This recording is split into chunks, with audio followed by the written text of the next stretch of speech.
আসসালামু আলাইকুম। আমি আরিফ।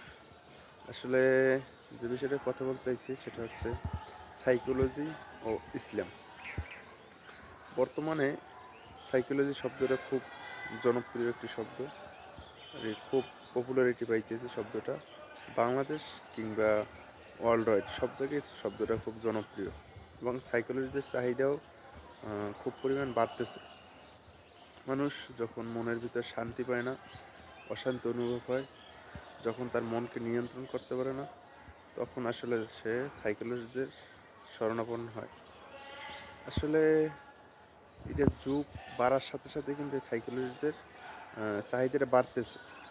এটার অন্যতম একটা কারণ হইতেছে যুগের সাথে সাথে আর কি, যুগ যত সামনে আগাইতেছে, পৃথিবী যত সামনে আগাইতেছে, মানুষের ইমান ততটা আর কি, আল্লাহর উপর ভরসাটাও কিন্তু আস্তে আস্তে কমতেছে।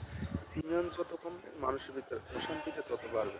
তখন সাইকোলজিস্ট অথবা এরকম আরও বিভিন্ন পেশার মানুষজনদের কাছে বেশি যাইতে হবে, অথবা বিভিন্ন মেন্টর যাই বলুন, যে ভাষায় আপনি সংজ্ঞায়িত করেন না কেন, যখন আপনার ভিতর আল্লাহর ভরসা বেশি আসবে, আপনার ভিতর ইমানটা যত বেশি মজবুত হবে, আপনার তখন সাইকোলজিস্টদের দরকার নেই, কারণ আপনার সব কিছুই থাকবে আল্লাহর উপর নির্ভরশীল।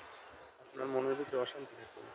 যে মনে যত বেশি ইমান, সেই মনে তত বেশি শান্তি। যেই মনে যত ইমানের দুর্বলতা, সেই মনে তত বেশি অশান্তি।